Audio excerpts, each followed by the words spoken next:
Hello guys! Hello! Sagittarius, welcome dito sa aking channel, Kapalaran 888. Welcome!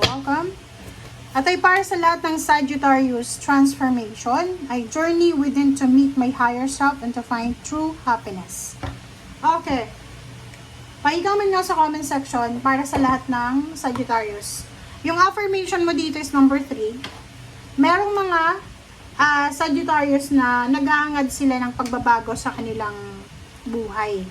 Lahat ng parte ng buhay nila gusto nilang mabago. And sawang-sawa na sila sa mga nangyayari sa paligid nila. Sa gulo, sa kung ano man na stagnation, or sa kung ano man na hindi ma-met ng expectations nila.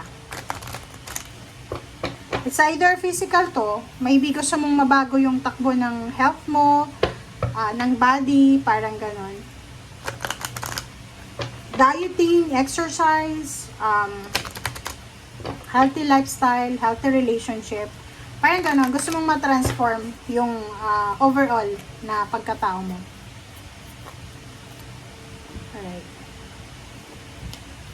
False person, pareho kayo ng Aries. So, Aries, ganun din, may false person. Sinasabi ng barahan na sa linggong ito, mag-iingat ka, Sagittarius, sa pagtitiwala. Especially if involved siya sa pera. If involved siya sa pera, involved siya sa relationship, huwag kang masyadong magtitiwala. Okay? Kailangan mong maging kalmado, kailangan mong maging mapasensya.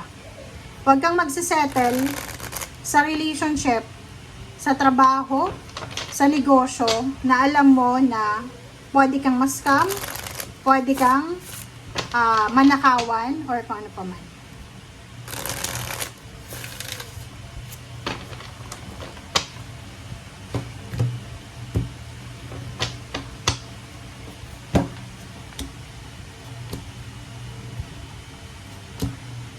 Okay, first 3 cards natin is 5 of Swords, Queen of Pentacles, and 7 of Pentacles. Paki-comment sa comment section. Meron ditong naghihintay. Merong naghihintay dito na Sagittarius ng pera. So either naghihintay siya ng lump sum of money, naghihintay siya ng job offer, naghihintay siya ng contract signing. May hinihintay siyang pera, Queen of Pentacles. Or hinihintay niya na maging mayaman siya. Or naghihintay siya. Meron siyang goals eh. Ito yung goals ko eh. Kailangan ko makaipon ng pera. Kailangan kong by the end of the year 2025, meron akong savings agad dito. Makapagpatayo ako ng bahay, ganyan-ganito. So, marami kang goals. But, meron ditong 5 of Swords. Yung 5 of Swords ay parang sinasabi sa'yo, Sagittarius, na kailangan mong gumising dyan sa panaginip mo. Kasi, sa panahon ngayon, you need to be realistic. Okay? Sa panahon ngayon, tanggapin mo kung ano yung nangyayari. Tanggapin mo na mahirap kumita ng pera. Kahit nga mga business ngayon, di ba? Ang mahal na ng mga bilihin. Sa ngayon, hindi maganda yung economy ngayon eh. Kaya saan ka pumunta. So, sinasabi ng barahan na you need to be realistic. You need to accept the reality. Huwag masyadong mataas yung expectation. Parang ganun. The Chariot, Justice, and 7 of Wands. Sinasabi ng barahan na you need to protect yourself from contract. Like, kung pipirma ka ng contract ngayon, ngayong linggong ito, kung may pipirmahan kang kontrata, you need to read the contract. Kailangan mong basahin, kailangan mong balansehin yung pros and cons. Ano ba yung magiging maganda para sa'yo, maganda para sa company na ina-applyan mo. You need to protect yourself from fraud, from false person. Pwedeng nagbebenta ka ng sasakyan, or maybe may binibili kang sasakyan, or may kontrata kang kailangan pirmahan. Kailangan mong maging matalino. Okay?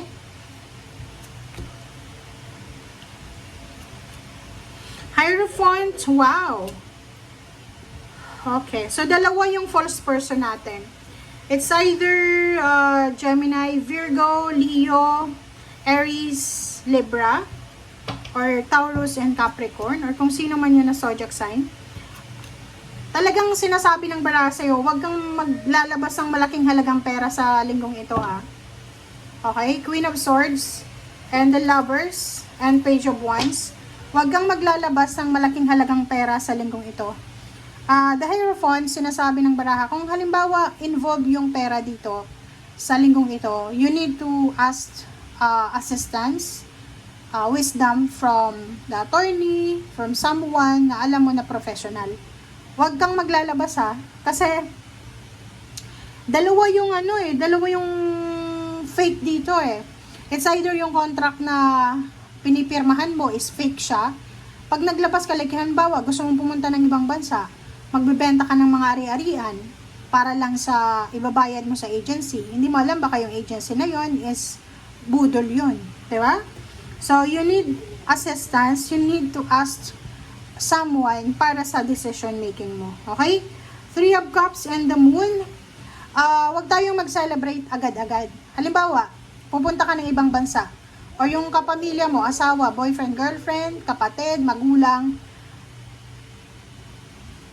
Kung sila ay nakapirma na ng kontrata, papunta ng ibang bansa, o nakabili ng bahay, lupa, sasakyan, huwag mo munang ipagsabi. Huwag kang maging excited eh. Kasi yung Three of Cups, masyadong excited to eh. Yung, ipopost niya agad sa social media, na halimbawa sa Facebook, na good luck sa travel mo, ganito. Pero, hindi pa naman sigurado, di ba? So, kailangan mong, kumbaga, maging patient ka. Bantayan mo yung mga post mo kasi baka evil eye ka. And at the same time, pag hindi pa sigurado, baka, yun nga, ma-evil eye siya. The Moon card in Empress and Eight of Cups, meron dito na isang tao na nakapaligid sa'yo. It's either may nangyayaring maganda sa buhay niya, may pagbabagong nagaganap sa buhay niya, but meron siyang fear. Okay? Maybe ikaw yan. Pwedeng lilipat ka sa isang bansa, or sa isang bahay, sa isang company, or sa isang trabaho, pero nakakaramdam ka ng takot. You're afraid. You have fear para sa Empress and Eight of Cups. Maybe first time mong makapag-travel around the world, takot kang sumakay sa eroplano, or maybe takot ka na makisalamuha sa ibang lahi, or maybe takot ka sa kung ano man ito na gagawin or pupuntahan mo. So, paki-comment nga sa comment section, Sagittarius, if ikaw yan. But this week, yun na nga, ang pinaka-highlight ngayon sa linggong ito, mag-iingat ka sa pera. Huwag magtitiwala, huwag maglalabas ng malaking halagang pera, kasi pwede kang ma-scam, pwede kang manakawan, or yung mga personal documents, kasi may justice dito, sinasabi na baka merong dokumento ka na ma-misplace, and if ever may kaso ka bang pinaglalaban, sinasabi ng baraha sa'yo dito na may progress, may development yung kaso, but you need to protect yourself, you need to, proceed tayo sa mas magandang strategy. Parang ganun. Okay? Thank you guys for watching. Bye!